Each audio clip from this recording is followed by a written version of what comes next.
Picture this, it's 3 AM, you're wide awake, you're staring at the ceiling. It's dark and empty, but you're counting sheep. No, wait, it's electric cars. You blink, now it's a line of orange cats. Nobody knows what's going on, your brain's on a midnight joyride, and instead of letting you sleep, it's pulling you along for the fun. Does this sound familiar? I used to have a love-hate relationship with insomnia too. We're supposed to spend a third of our lives sleeping, so you'd think our brains would have evolved to make sleeping as easy and comfortable as possible. But for some of us, apparently that's something science still hasn't yet figured out. In this video, I'm going to be sharing my top 4 strategies that help me get a better night of sleep. These may not work for everyone, but hey, other than a relaxing night, what else do you have to lose by giving them a shot? I used to think of myself as a night owl, and I'd tell my friend, hey man, don't be a wussy. Sleep is for the weak. Sleep really does feel like the biggest waste of time. I always wanted to be productive, make use of the time I had, and not feel like it was slipping away from me into the endless void of unrealized dreams, hopes, and ambitions that never came to be. But I was wrong. So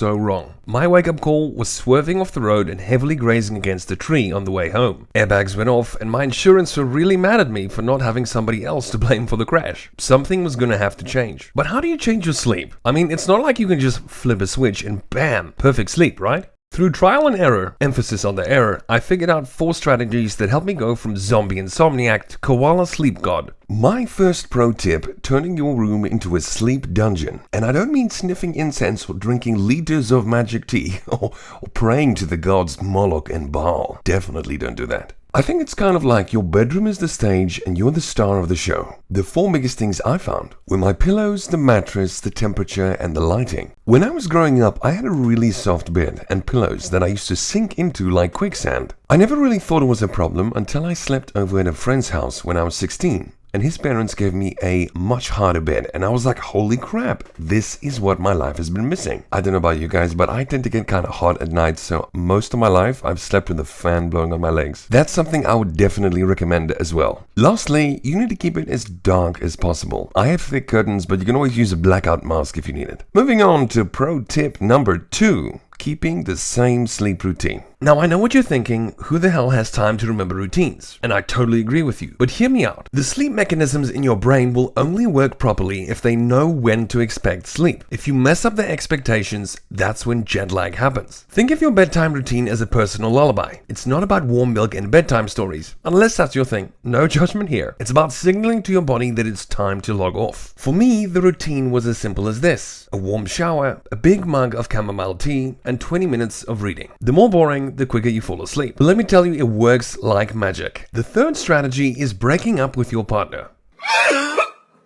Go up to your phone and say, baby, it's not you, it's me. I just need some time apart. I'll see you again in 8 hours. It's gonna hurt, your phone is gonna want you back, but those 8 hours apart are gonna do wonders for your relationship. I promise you. I'm sure we've all been there. It's late, you gotta go to sleep, but you tell yourself 5 more minutes of scrolling on the phone. Cut to 4 hours later and you're reading about conspiracy theories whether or not the Titanic was actually sunk. I heard that it's the Olympic on the bottom of the ocean. The Titanic is still somewhere out there. And when you deny yourself sleep, the next day you feel like you've been hit by a truck filled with regret and bad decisions. After too many of these nights, I made a pact with myself. Turn off all your electronics and keep them off for at least an hour before bed. Was it easy? Hell no. The first few nights my phone was calling my name, but I resisted. And you know what? It got easier and my sleep just kept getting better and better. And the last strategy is don't eat huge meals shortly before going to bed. When your guts are working overtime to digest high-calorie food, your body can't relax. Believe me, I've gone through it. I'm not saying these strategies will work overnight.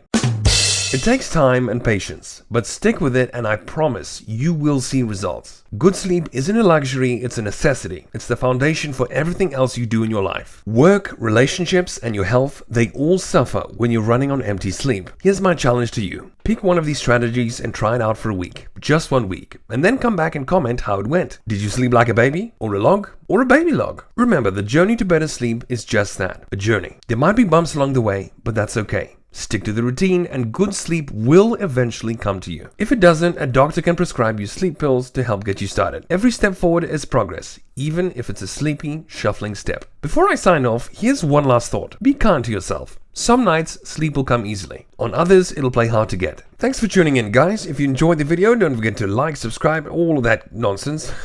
But hey, sweet dreams, or as I like to say, may the sleep be with you.